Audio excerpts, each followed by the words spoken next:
Hi guys! For today's video, mag-share ako sa inyo ng mga techniques kung paano ba makaiwas sa mga cravings or dun sa mga food na matataas yung calories. Madalas pa naman yan, pa naman yung mga favorite talaga natin. Kung ano pa yung mga favorite, sila pa talaga yung may mataas na calories. Kaya, I hope makatulong tong video na to sa inyo. Tapos kung mayroon man akong di masabi, tapos aware kayo or may strategy kayo na ginagawa, please feel free to comment. Diba? Yun, para at least makatulong din tayo sa iba. Sharing is caring. Number 1.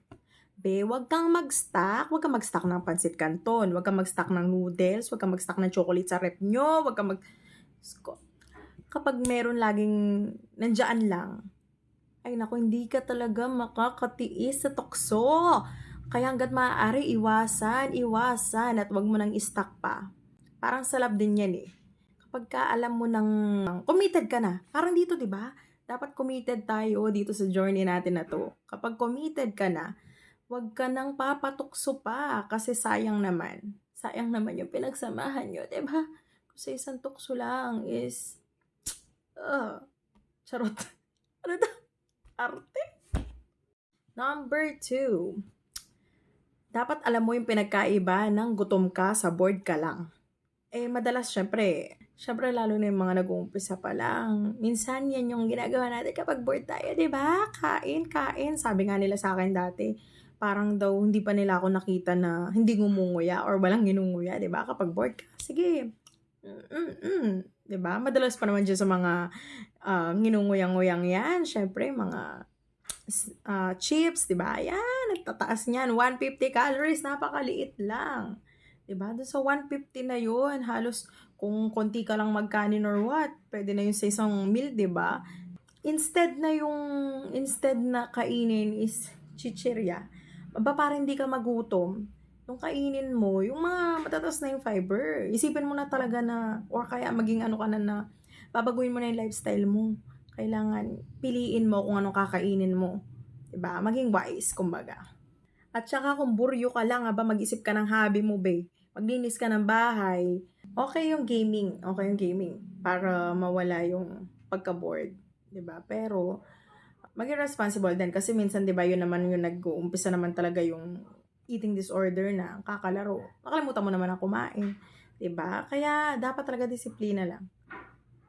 Moderate lang dapat lahat ng bagay.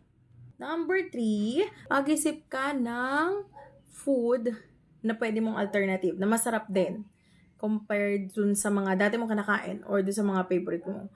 Ako yung ginagawa ko ngayon, favorite ko talaga ito, hindi ko na to hinahayaan na mawala sa stock namin sa rep. Yung tofu or yung tokwa. Sobrang baba lang sa calories pero super nakakabusog. Tapos ang sarap. Tapos gumawa ka ng sausawa na may pepino like that. Charot ang arte. O, diba? Ako nag-i-stock na ako noon para at least naman anytime na gusto kong kumain or nagugutom ako, may available lang, 'di ba? O tapos kung halimbawa mahilig ka sa matamis like chocolates like that, mag-isip ka ano pa ba? Yung mga prutas na matamis, yan. May dumating na TikTok.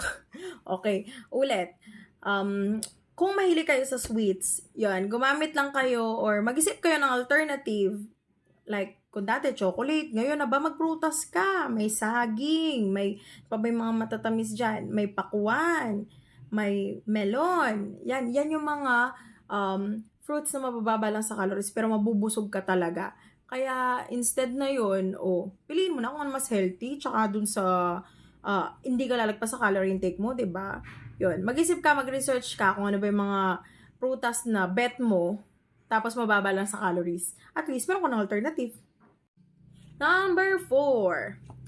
Okay, iwasan mo na manood ng mga vlog na panlaway.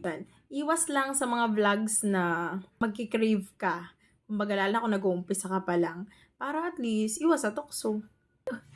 Kasi ako madalas ganyan eh. Actually, ako nga mismo sa sarili ko, hindi ko naiiwasan yan.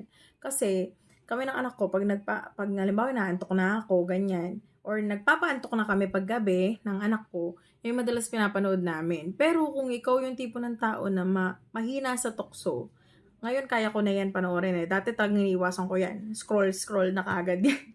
Pero ngayon, okay lang. Okay ko naman na siyang panoorin. Feeling ko hindi na rin naman ako ganun nagkikrave eh. Nakaset na sa akin na mataas sa calories yung mga yun. Number 5.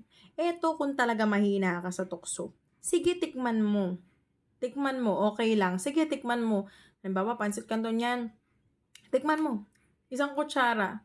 2 kutsara. Kaso, warning ha. Sa ganun lang, mataas na calories nun, no?